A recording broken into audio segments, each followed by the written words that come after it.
Ngasigi tongan bapong kiba pausi singamadi social media dagi lokachaba pausingi update pijari ahanbada maroiba pau. Kuki militant singna tamthina mihathina hatok pikraba mayang lambam risikantagi partner Chinu Haukip Churachandpur Hospital gi psychiatric wata admit tawduna leire haidi. Churachandpur amadi Kangpokpidagi kotugi lusingba ama amadi kuki nupigi lusingbi ama punna kuki gi miyai ani sire. Naga Foothill area da sugi kem saba yaroi Animal Road unauthorized road amata semba yaroi haina JTC gi maikei dagi phongtorakli. European Union na Iran gi IRGC terrorist group ni lauthokre. Kolkata gi warehouse mai chakpagi thodokta sikiba mi gi masing kunmanga sujinkre. GPRN amasung NSCN Yuga adumak chatminari haina ZUF na phongtorakli. Musugi thaupuba kharana musugi integrity laikha tana singthanabagi thabak tawroidabani haina KSA gi maikeidagi phongdokre. Kotu parat tambinaba Supreme Court ta wakalagane haina malem thongamna phongdokre. Kulai paiba kuki sing laksindriba phawba ing tapa lakloi haina WMC na phongdokre.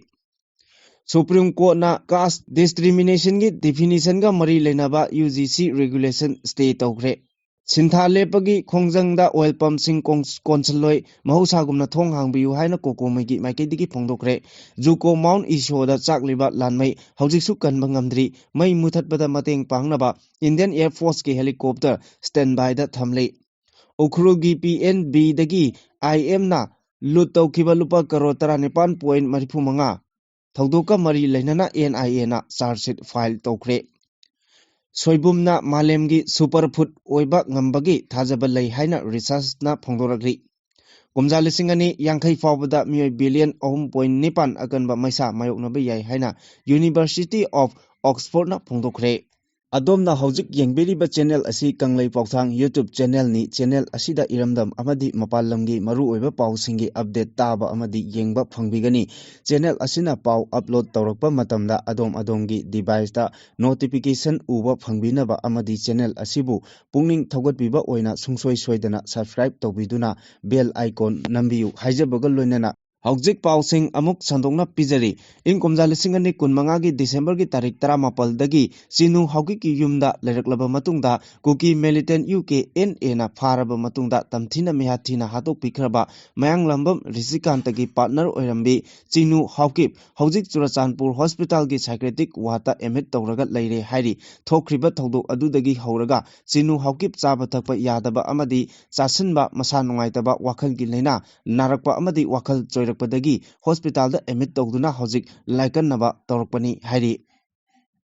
Kangpokpi district ki kotu gi luchingba Jangkholen Kipgen koba commander ama mahaki duty tokphamda siraga leiramle hairi mahak drug overdose na siramba yai haina panari makha tarakpada Churachandpur gi Tuibongda 1000 kobi kuki gi mairapaibi leader nupi amasu laikhidre hairi.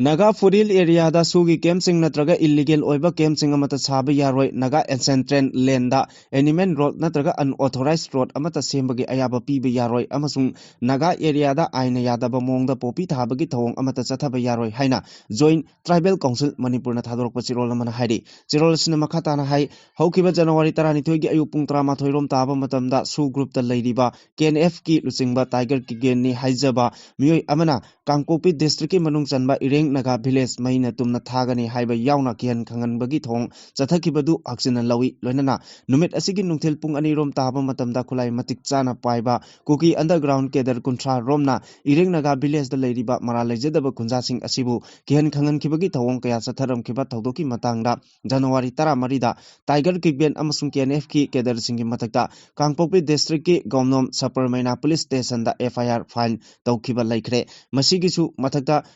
Working Committee on Liangmai Naga Council na Union Home Minister Manipuri Governor Union Home Secretary NIA gi DG Chief Secretary DGP Security Advisor IGAR South IGAR East Kangpokpi gi DC amasung SP da thodok asida chenariba miyoi singi mathakta action lokhanaba petition file tawkiba laikhrabani. Iran gi Islamic Revolutionary Guard Corps IRGC bu terrorist group ni haina European Union na laukthokre mamang sahi gi loisilakpa charuk amasung sahi asigi anganba charukta ing tapna protest tawkhiba miyoi singda ka henba thong sathakiba IRGC gi mathakta akhanaba miyeng changba oina European Union na waphamasi phongdorakpani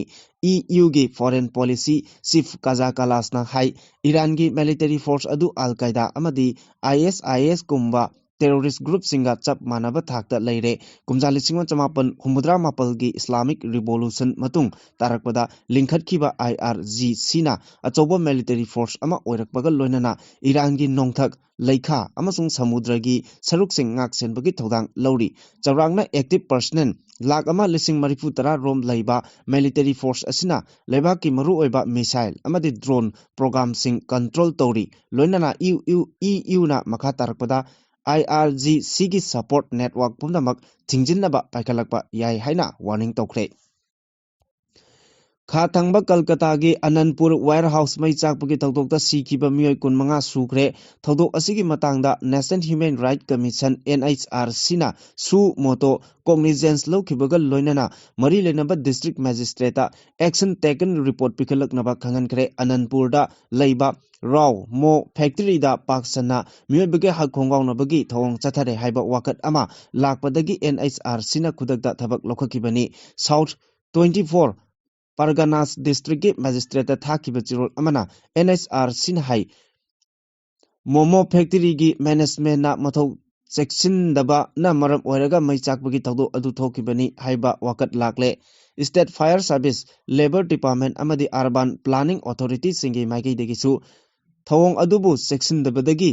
thokpani haiba kudam mayek sengna fangki Momo Factory aduna Disaster Management Act amadi Factory Act ki provision sing ngakna chatkidi haibagi mayek senglaba kudam sing su fangle hairi ZUF amasung GPRNNACNU gi lusingbasing New Pau Konyak amasung Elejo Bhenu gi mityeng makhada lup ani asigi marakta sign tongnakiba alliance agreement haujisu adumak chanabaga loinana working committee of the NSPG su adumak mathok tawri haina ZUF na thadorokpa chirol amana phongdorakli ZUF na thadorokpa chirol amada mathake wafam asi phongdorakpaga loinana social media gi khuthangda Keto Bhina Pongdorak Kibaga Wapam Sing Aduda Akiba Amadi Chamamnaba Amata Loop Asigi member Singna Pokpiganu Lucingba Singa official Oina Pau Pauna Duna Makogi Lamjing Makada member Kuting Magna Ing Tapna Amadi Puna Tabak Tominana Basu ZUF na Pongdorakli Manipur University Students Union Musugi Thaupu Bakharana Musugi Integrity Lekha Tana Chingthanabagi Thabak Tawroidabani Haina Kanglaipak Student Association na Thadorokpa Chirol Amana Hairi KSA na Thadokpa Chirol Asida MU gi Hojik Vice Chancellor Oiriba Professor N Lokendrana Matam Kayadagi Hoduna Chatharakliba Tongan ba irregularities kaya asibu KSA na matang puthokpa amadi BC gi matakta thigatuna inquiry tongnaba khongjang changsilakpada Musugi Thaupuba kharana Musugi platform bu lana sijinaduna huina khongadabagi mahut gadhana khongi haibagi matagum amadi university asigi administrative authority amagumna ngarang mari makhong samnadaba amadi mapung phadaba chirol ama thadorakiba adu Musugi hana leiramba integrity adu lekhatana singthanabani amadi makhoi kharagi thong asina Musubu chenthahalle Musugi thaupuba kharana Musugi platform asi lana sijinaduna university gi authority kankhatnaba leiba body amagum thabak tawrokpa asi iramdam asigi khwaidagi laibak thiba amadi puwarida mutnaidana leihorogadaba thodu ama oire Cherolasina Makatana Hena Laibak Tiribadi University Asigi System da Soirakpa Yaurakpada Amadi Aranba Thong Kaya Authority na Chatharakpada Adubu Yaroi Haina Miyamna Laurakpa Kolaubu Musuna Taroi Hairabadi Musu Leibagi Wahanthok Karino Haina Miyamna Laurak Loidabagi Maram Leite Haibasi Musugi Thaupuba da Yauriba Aduga University gi Aranba Thongda Achumba Saduna Kankhatnaba Honariba Thaupuba Singna Khangjin Gadabani Amoromda Musugi Thaupuba Kharana Thamlakliba Wapam Sing Adusu Mari Makong Samnadaba Amadi Mapung Phadaba Sengdok Warol Amani Haina Lawi Madugi Chap Chaba clarification Thamladuna Musugi Cherol Aduda Stesu Taramapal Asi Kumjal Singani Taramari da UGC na Ayaba Piduna ꯆꯠꯅꯕ ꯍꯧꯈꯤꯕ ꯆꯍꯤ 10 ꯍꯦꯜꯂꯕꯅꯤ ꯅꯍꯥꯟ ꯃꯈꯩ KSA ꯅ ꯀꯩꯗꯧꯔꯒ ꯂꯩꯕꯒꯦ ꯍꯥꯏꯕꯁꯤ ꯌꯥꯝꯅ ꯑꯉꯥꯡ ꯃꯆꯥ ꯇꯥꯕ ꯋꯥꯐꯝ ꯑꯃꯅꯤ ꯃꯔꯝꯗꯤ ꯍꯨꯔꯥꯟꯕ ꯃꯤꯁꯛ ꯑꯃ ꯃꯍꯥꯛꯀꯤ ꯃꯔꯥꯜ ꯈꯪꯂꯛꯄ ꯃꯇꯝꯗ ꯐꯥꯗꯨꯅ ꯆꯩꯔꯥꯛ ꯄꯤꯕꯒꯤ ꯃꯍꯨꯠꯇ ꯃꯇꯝ ꯁꯥꯡꯅ ꯍꯨꯔꯥꯟꯗꯨꯅ ꯂꯥꯛꯄꯗ ꯍꯥꯟꯅ ꯈꯪꯍꯧꯗ꯭ꯔꯕꯅꯤꯅ ꯑꯗꯨꯃꯛ ꯍꯨꯔꯥꯟꯕ ꯌꯥꯏ ꯍꯥꯏꯅ ꯃꯨꯁꯨꯅ ꯍꯥꯏꯔꯤꯕꯔꯥ ꯑꯦꯃꯦꯟ ꯇꯧꯔꯦ ꯍꯥꯏꯔꯤꯕ ꯁ꯭ꯇꯦꯁꯨ 19 ꯑꯁꯤ ꯑꯦꯃꯦꯟ ꯇꯧꯕꯗ ꯗ꯭ꯌꯨ ꯄ꯭ꯔꯣꯁꯦꯁ ꯐꯦꯂꯣ ꯇꯧꯈꯤꯕꯔꯥ ꯍꯥꯏꯕꯁꯤ ꯃꯨꯁꯨꯅ ꯍꯤꯔꯝ ꯑꯁꯤꯒ ꯀꯌꯥ ꯌꯥꯝꯅ ꯈꯪꯂꯕꯒꯦ ꯍꯥꯏꯅꯁꯨ KSA ꯒꯤ ꯃꯥꯏꯀꯩꯗꯒꯤ ꯍꯪꯂꯛꯂꯤ ꯀꯣꯇꯨ ꯌꯥꯎꯅ ꯀꯨꯀꯤ ꯀꯝꯃꯨꯅꯤꯇꯤꯗ ꯕꯦꯁ ꯇꯧꯕ ꯑꯣꯔꯒꯅꯥꯏꯖꯦꯁꯟ ꯑꯁꯤꯕꯨ ꯃꯇꯝ ꯆꯨꯞꯄꯒꯤ ꯑꯣꯏꯅ ꯃꯈꯣꯏꯒꯤ ꯑꯦꯛꯇꯤꯚꯤꯇꯤ ꯄꯨꯝꯅꯃꯛꯇ ꯂꯣꯒꯤ ꯃꯇꯦꯡ ꯂꯧꯗꯨꯅ ꯑꯊꯤꯡꯕ ꯊꯝꯅꯕ ꯑꯃꯁꯨꯡ ꯁ꯭ꯇꯦꯠ ꯑꯁꯤꯒꯤ ꯃꯅꯨꯡ ꯐꯥꯎꯗꯨꯅ ꯆꯠꯂꯤꯕ ꯅꯦꯁꯅꯦꯜ ꯍꯥꯏꯋꯦꯁꯤꯡꯗ ꯑꯈꯟꯅꯅ ꯃꯩꯇꯩ ꯐꯨꯔꯨꯞ ꯆꯠꯄꯗ ꯑꯊꯤꯡꯕ ꯊꯝꯂꯤꯕ ꯑꯁꯤꯗ ꯃꯇꯤꯛ ꯆꯥꯕ ꯄꯥꯔꯥ ꯑꯃ ꯇꯝꯕꯤꯅꯕ ꯃꯤꯌꯥꯝꯒꯤ ꯃꯇꯦꯡꯒ ꯂꯣꯏꯅꯅ ꯁꯨꯄ꯭ꯔꯤꯝ ꯀꯣꯔꯠꯇ ꯋꯥꯀꯠꯅꯕ ꯁꯦꯝ ꯁꯥꯔꯦ ꯍꯥꯏꯅ ꯁꯣꯁꯤꯌꯦꯜ ꯑꯦꯛꯇꯤꯚꯤꯁꯠ ꯃꯥꯂꯦꯝ ꯊꯣꯉꯥꯝꯅ ꯊꯥꯗꯣꯔꯛꯄ ꯆꯦꯔꯣꯜ ꯑꯃꯅ ꯍꯥꯏꯔꯛꯂꯤ ꯆꯦꯔꯣꯜ ꯑꯁꯤꯅ ꯃꯈꯥ ꯇꯥꯅ ꯍꯥꯏ ꯃꯅꯤꯄꯨꯔꯗ ꯍꯧꯖꯤꯛ ꯅꯪꯂꯤꯕ ꯑꯋꯥ ꯑꯅꯥ ꯀꯌꯥ ꯑꯁꯤꯗ ꯍꯛꯊꯦꯡꯅꯅ ꯁꯔꯨꯛ ꯌꯥꯅꯤꯡꯕꯒꯤ ꯋꯥꯈꯜꯂꯣꯟꯗ ꯏꯟꯗꯤꯌꯥꯗ ꯂꯩꯔꯤꯕ ꯃꯤꯌꯥꯝꯗ ꯄꯥꯎꯖꯦꯜ ꯄꯨꯕ ꯈꯣꯡꯆꯠ ꯑꯃ ꯆꯠꯈꯤ ꯀꯨꯝꯖꯥ 2015ꯒꯤ ꯑꯣꯛꯇꯣꯕꯔ 2ꯗꯒꯤ ꯗꯤꯁꯦꯝꯕꯔ 17 ꯐꯥꯎꯕ ꯅꯨꯃꯤꯠ 68ꯅꯤ ꯆꯨꯞꯅ ꯗꯦꯜꯂꯤꯒꯤ ꯀꯨꯇꯨꯕ ꯃꯤꯅꯔꯗꯒꯤ ꯏꯝꯐꯥꯜꯒꯤ ꯀꯪꯂꯥ ꯇꯝꯅ ꯈꯣꯡꯁꯥꯜꯂꯛꯈꯤꯕ ꯁꯥꯏꯀꯜ ꯐꯣꯔ ꯃꯅꯤꯄꯨꯔ ꯄꯤꯁꯀꯤ ꯈꯣꯡꯆꯠ ꯑꯃꯒ ꯃꯔꯤ ꯂꯩꯅꯅ ꯍꯧꯈꯤꯕ ꯗꯤꯁꯦꯝꯕꯔ ꯇꯥꯡ 18ꯇ ꯁꯦꯅꯥꯄꯇꯤ ꯌꯧꯁꯤꯜꯂꯛꯄꯗ ꯀꯃꯤꯇꯤ ꯑꯣꯟ ꯇ꯭ꯔꯥꯏꯕꯦꯜ ꯌꯨꯅꯤꯇꯤ ꯀꯣꯇꯨꯒꯤ ꯃꯥꯏꯀꯩꯗꯒꯤ ꯁ꯭ꯇꯦꯠꯃꯦꯟꯠ ꯑꯃ ꯊꯣꯔꯛꯇꯨꯅ ꯐꯣꯡꯅ ꯋꯥꯔꯅꯤꯡ ꯇꯧꯔꯛꯄꯒ ꯂꯣꯏꯅꯅ ꯀꯥꯡꯄꯣꯛꯄꯤ ꯐꯥꯎꯗꯨꯅ ꯈꯣꯡꯆꯠ ꯑꯗꯨ ꯂꯥꯛꯇꯅꯕ ꯍꯥꯏꯔꯛꯈꯤ ꯃꯤꯑꯣꯏꯕꯒꯤ ꯃꯤꯅꯨꯡꯁꯤ ꯌꯦꯡꯕꯤꯗꯨꯅ ꯄꯨꯡ 24ꯒꯤ ꯃꯅꯨꯡꯗ ꯑꯊꯤꯡꯕ ꯑꯗꯨ ꯂꯧꯊꯣꯛꯄꯤꯅꯕ ꯀꯣꯇꯨꯗ ꯍꯥꯏꯖꯔꯕꯁꯨ ꯑꯊꯤꯡꯕ ꯑꯗꯨ ꯍꯦꯟꯅ ꯀꯟꯁꯤꯜꯂꯛꯈꯤꯕꯒ ꯂꯣꯏꯅꯅ ꯅꯨꯃꯤꯠ 15ꯅꯤ ꯍꯦꯜꯂꯕ ꯐꯥꯎꯕ ꯑꯩꯍꯥꯛꯀꯤ ꯏꯪ ꯆꯤꯛꯄ ꯁꯥꯟꯇꯤ ꯄꯨꯕ ꯈꯣꯡꯆꯠ ꯑꯗꯨꯒꯤ ꯃꯇꯥꯡꯗ ꯏꯀꯥꯏ ꯈꯨꯝꯅꯕ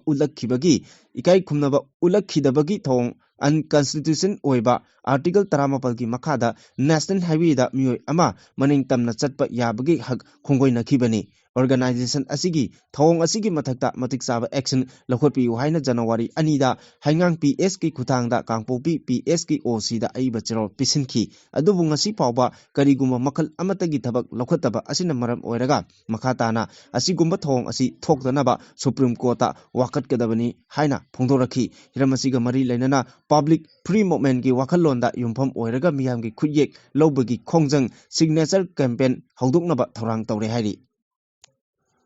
ꯈꯨꯠꯂꯥꯏ ꯄꯥꯏꯕ ꯀꯨꯀꯤ ꯖꯣ ꯒ꯭ꯔꯨꯞꯁꯤꯡꯕꯨ ꯃꯄꯨꯡ ꯐꯥꯅ ꯂꯥꯛꯁꯤꯟꯗ꯭ꯔꯤꯕ ꯐꯥꯎꯕ ꯃꯅꯤꯄꯨꯔꯗ ꯏꯪꯇꯞꯄ ꯄꯨꯔꯛꯄ ꯉꯝꯂꯣꯏ ꯃꯈꯣꯏꯕꯨ ꯃꯄꯨꯡ ꯐꯥꯅ ꯂꯥꯛꯁꯤꯟꯕ ꯉꯝꯂꯕ ꯃꯇꯝ ꯈꯛꯇꯗ ꯃꯅꯤꯄꯨꯔꯗ ꯃꯍꯧꯁꯥꯒꯤ ꯄꯨꯟꯁꯤꯗ ꯍꯟꯖꯤꯟꯕ ꯉꯝꯒꯅꯤ ꯍꯥꯏꯅ ꯋꯥꯔꯜ ꯃꯩꯇꯩ ꯀꯥꯎꯟꯁꯤꯜ WMCꯅ ꯐꯣꯡꯗꯣꯔꯛꯂꯤ WMCꯅ ꯊꯥꯗꯣꯔꯛꯄ ꯆꯦꯔꯣꯜ ꯑꯃꯗ ꯆꯍꯤ 3 ꯁꯨꯔꯛꯀꯗꯧꯔꯕ ꯃꯅꯤꯄꯨꯔꯒꯤ ꯏꯔꯥꯡ ꯑꯁꯤ ꯀꯔꯤꯗꯒꯤ ꯍꯧꯔꯛꯄꯅꯣ ꯍꯥꯏꯕ ꯃꯌꯦꯛ ꯁꯦꯡꯅ ꯈꯪꯂꯕꯁꯨ ꯀꯨꯀꯤ ꯖꯣ ꯒ꯭ꯔꯨꯞꯁꯤꯡ ꯄꯦꯜꯍꯟꯅꯕ ꯍꯣꯠꯅꯗꯨꯅ ꯉꯁꯤ ꯐꯥꯎꯕ ꯏꯟꯗꯤꯌꯥ ꯂꯩꯉꯥꯛꯅ ꯏꯔꯥꯡ ꯑꯁꯤ ꯂꯣꯏꯁꯤꯟꯗꯅ ꯊꯝꯕꯅꯤ ꯋꯥꯐꯝ ꯑꯁꯤ ꯀꯥꯎꯟꯁꯤꯜ ꯑꯁꯤꯒꯤ ꯃꯥꯏꯀꯩꯗꯒꯤ ꯀꯌꯥꯔꯛ ꯍꯟꯅ ꯃꯃꯥꯡꯗꯁꯨ ꯃꯌꯦꯛ ꯁꯦꯡꯅ ꯐꯣꯡꯗꯣꯛꯄ ꯂꯩꯈ꯭ꯔꯦ ꯂꯩꯉꯥꯛꯅ ꯁꯁꯄꯦꯟꯁꯟ ꯑꯣꯐ ꯑꯣꯄꯔꯦꯁꯟꯁꯨ ꯑꯦꯒ꯭ꯔꯤꯃꯦꯟꯠ ꯁꯥꯏꯟ ꯇꯧꯅꯔꯤꯕ ꯒ꯭ꯔꯨꯞꯁꯤꯡ ꯑꯁꯤꯅ ꯃꯅꯤꯄꯨꯔꯗ ꯍꯤꯡꯁꯥꯒꯤ ꯊꯧꯑꯣꯡ ꯀꯌా ꯆꯠꯊꯗꯨꯅ ꯏꯔꯥꯡ ꯑꯁꯤ ꯉꯁꯤ ꯐꯥꯎꯕ ꯃꯈꯥ ꯇꯥꯍꯟꯗꯨꯅ ꯂꯩꯕꯅꯤ ꯍꯥꯏꯕꯁꯤ ꯈꯪꯂꯕ ꯐꯥꯎꯕ ꯂꯩꯕꯥꯛ ꯑꯁꯤꯒꯤ ꯂꯨꯆꯤꯡꯂꯤꯕ ꯄ꯭ꯔꯥꯏꯝ ꯃꯤꯅꯤꯁꯇꯔ ꯅꯔꯦꯟꯗ꯭ꯔ ꯃꯣꯗꯤꯅ ꯈꯪꯁꯤꯟ ꯎꯁꯤꯟꯅꯗꯅ ꯑꯃꯗꯤ ꯇꯥꯁꯤꯟꯅꯗꯅ ꯂꯩꯔꯤꯕ ꯃꯈꯩ ꯏꯔꯥꯡ ꯑꯁꯤ ꯂꯣꯏꯁꯤꯟꯕ ꯉꯝꯂꯣꯏ ꯏꯟꯗꯤꯌꯥ ꯂꯩꯉꯥꯛꯅ ꯀꯨꯀꯤ ꯖꯣ ꯈꯨꯠꯂꯥꯏ ꯄꯥꯏꯕꯁꯤꯡ ꯑꯁꯤꯕꯨ ꯃꯄꯨꯡ ꯐꯥꯅ ꯂꯥꯛꯁꯤꯟꯗꯨꯅ ꯃꯈꯣꯏꯒꯤ ꯃꯊꯛꯇ ꯆꯞ ꯆꯥꯕ ꯊꯕꯛ ꯂꯧꯈꯠꯄ ꯃꯇꯝ ꯑꯗꯨꯗ ꯃꯅꯤꯄꯨꯔꯒꯤ ꯏꯔꯥꯡ ꯑꯁꯤ ꯃꯇꯝ ꯆꯨꯞꯄꯒꯤ ꯑꯣꯏꯅ ꯂꯣꯏꯒꯗꯕꯅꯤ ꯍꯥꯏꯅꯁꯨ ꯐꯣꯡꯗꯣꯔꯛꯂꯤ ꯃꯔꯝ ꯑꯁꯤꯅ ꯃꯅꯤꯄꯨꯔꯗ ꯂꯩꯔꯤꯕ ꯁꯦꯟꯇꯔ ꯂꯩꯉꯥꯛ ꯑꯁꯤꯅ ꯄꯨꯛꯆꯦꯜ ꯁꯦꯡꯅ ꯑꯃꯗꯤ ꯒ꯭ꯔꯥꯎꯟ ꯔꯤꯌꯦꯂꯤꯇꯤ ꯈꯪꯅ ꯊꯕꯛ ꯇꯧꯔꯕ ꯃꯇꯝ ꯑꯗꯨꯗ ꯃꯅꯤꯄꯨꯔꯗ ꯃꯍꯧꯁꯥꯒꯤ ꯐꯤꯕꯝꯗ ꯍꯟꯖꯤꯜꯍꯟꯕ ꯉꯝꯕꯒ ꯂꯣꯏꯅꯅ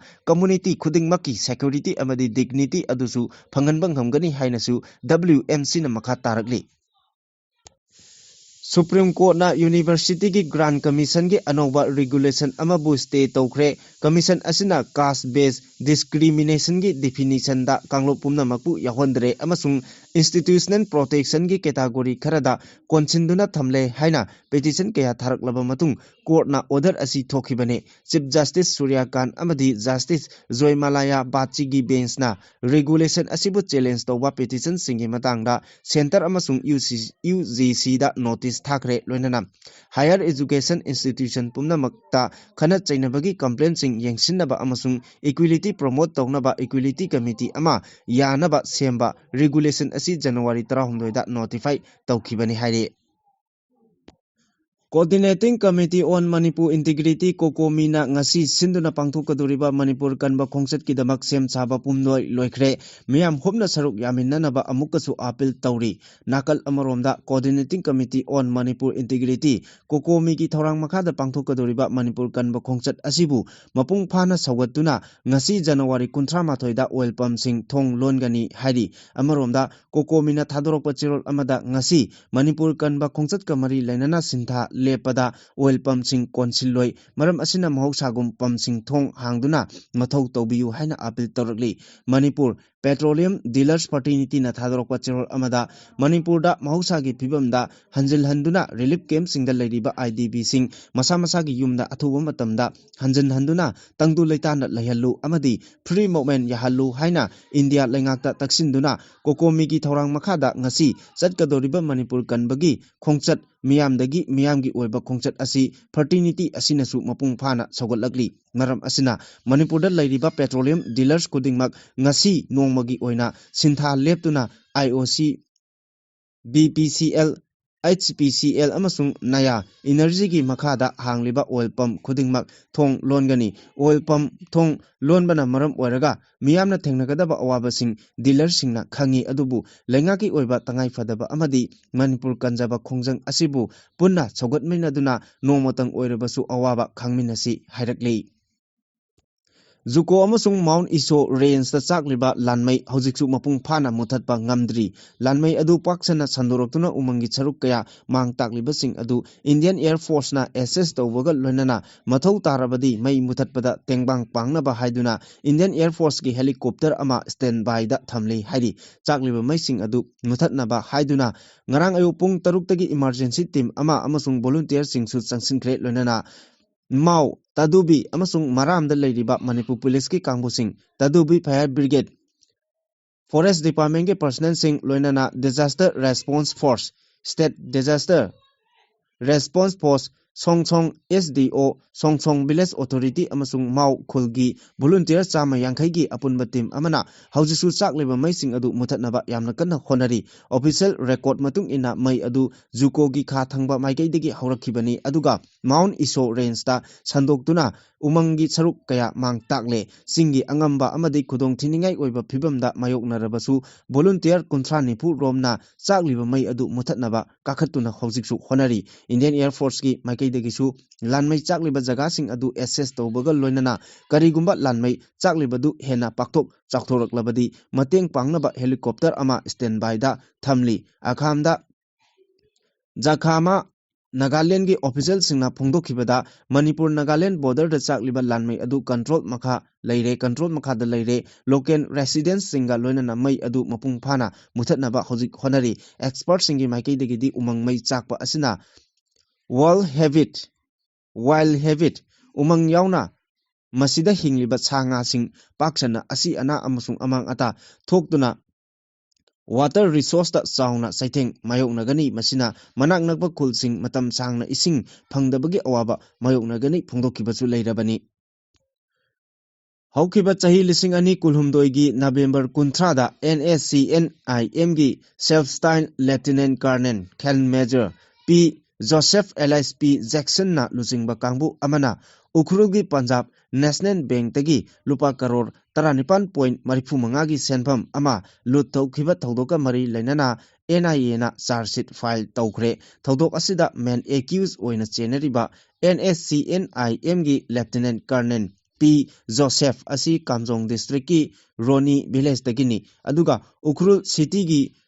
Lungpo tangda laibani ing lisingani kulhumdoi gi November 13 da Lieutenant Colonel P Joseph na lusingba NSCNIM gi kangbu ama bank asida changlaklaga gunpoint da manager amasung staff sing overpower tawraba matungda yamlaba senpham adu puduna chatkibani bank aduda lut tawba changlakhiba miyoi 10 gi manungda mapaldi marks upi lut tawbagi thodok adu thokraba matung Ukhrul Police case ama register tawduna chatharakiba investigation amada bank adudagi lut tawkhiba yamlaba senphamsing adu Bolero gari amada haplaga Indo Myanmar border gi pillar number 113 113 romda chatkhi haina khangbadagi makha tarba investigation da Bolero adubu thawkhiba gari adugi driver Ukhrul district ki Singhai Khulenda leiba miyoi ama phagatki driver aduna haidorakpagi matung inna yamlaba senphamsing adu lut tawkhiba miyoising aduga konana Singhai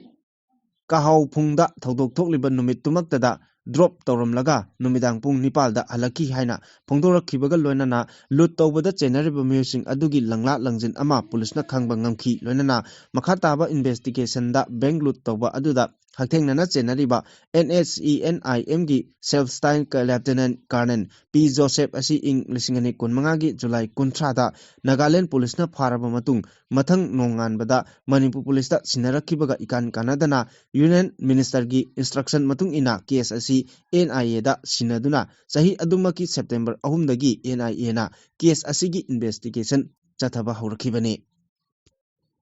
Anglia Ruskin University ARU gi researchers singna research tawbada soibum chabana hakselda phangba kanaba singi matangda khangba ngamkhre research asidagi soibum chabana blood sugar level changnaina thamba good health phanba amasung hakchang gi kayaching chonthabadagi thingba ngami haiba khangba ngamkhre hari advance in bamboo science haiba hiramda pangthokiba research asina soibum asibu mana masingi chinjak amani haiba utli soibumdagi hakchangda phangba kanaba sing adusu research asina mamut tana puthoki soibum asi nutritional oina protein yamna cheli fat hanthali amasung phabir moderate oina yawi masina amino acid potassium magnesium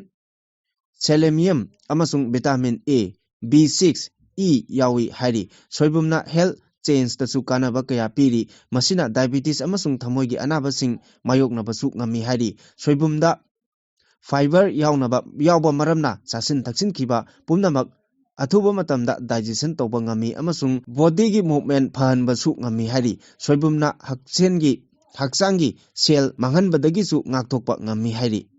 kumja lising ani yangkhai fawbada malemgi miyoi billion 3.9 rom akanba maisa mayoknaba yai khudong chadaba asi tropical lebak singna hena saitheng pangbasu yai masigi saitheng asi malemgi ayingba mafam singdasu ngakthoknaba section thorang lokotba mathok tai haina phongdokre extreme heat asina Brazil Indonesia amasung Nigeria gumba achoba lebak singda kulli thambagi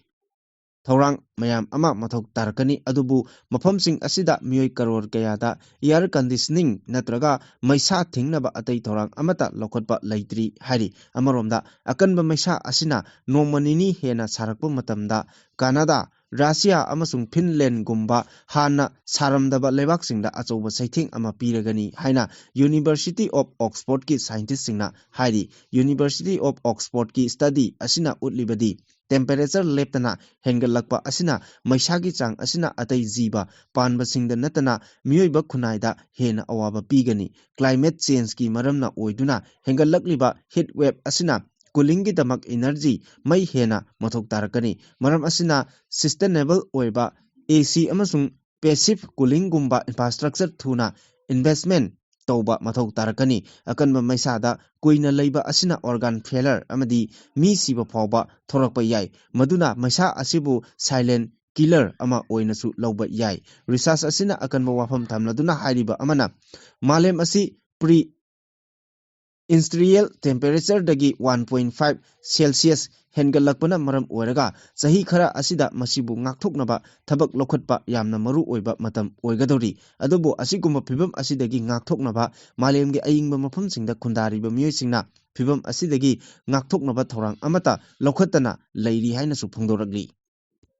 Haujik state asida PR lengak leirabasu MLA amasung speaker ama oibagi chapchaba mathau tawgani chinda pangangda ngangba awoibadi nataba awoiba manaba ngangba singdagi cheksinbiu haina speaker Satya Bratana singjamai wangma Bhaigapati lekaida leiba United Youth Organization gi 55 suba Foundation Day thoronga mari lenana phongdokre mahangna hai social media Facebook amasung Instagram na singbada ngangna changna ribasing achumbani haina loba yaroi social media da kanglup amana amabu nungsina danaba amasung yengthina ba thagatliba comment amasung warolsing asi punna ꯊꯦꯡꯅꯃꯤꯟꯅꯕ ꯃꯊꯧ ꯇꯥꯏ꯫ ꯍꯧꯖꯤꯛꯀꯤ ꯃꯇꯝꯗ ꯀ꯭ꯂꯕꯀꯤ ꯃꯊꯧ ꯑꯁꯤ ꯌꯥꯝꯅ ꯆꯥꯎꯏ꯫ ꯂꯩꯕꯥꯛ ꯉꯥꯛꯄ ꯑꯃꯁꯨꯡ ꯂꯩꯕꯥꯛ ꯀꯟꯕꯗ ꯀ꯭ꯂꯕꯁꯤꯡꯒꯤ ꯑꯆꯧꯕ ꯗꯥꯏꯇ ꯂꯩ꯫ ꯂꯩꯀꯥꯏ ꯑꯃꯗ ꯀ꯭ꯂꯕꯁꯤꯡꯒꯤ ꯏꯟꯐ꯭ꯂꯨꯑꯦꯟꯁ ꯑꯁꯤ ꯌꯥꯝꯅ ꯀꯜꯂꯤ꯫ ꯁꯥꯟꯅꯔꯣꯏꯁꯤꯡꯒꯤ ꯁꯦꯝꯒꯠꯄ, ꯑꯉꯥꯡꯁꯤꯡ ꯂꯥꯏꯔꯤꯛ ꯂꯥꯏꯁꯨꯗ ꯊꯋꯥꯏ ꯌꯥꯎꯍꯟꯕ ꯍꯣꯠꯅꯕ, ꯂꯩꯀꯥꯏꯒꯤ ꯗ꯭ꯔꯦꯅꯦꯖ ꯐꯅ ꯊꯝꯅꯕ ꯍꯣꯠꯅꯕꯅꯆꯤꯡꯕꯁꯤꯡꯗ ꯀ꯭ꯂꯕꯀꯤ ꯑꯆꯧꯕ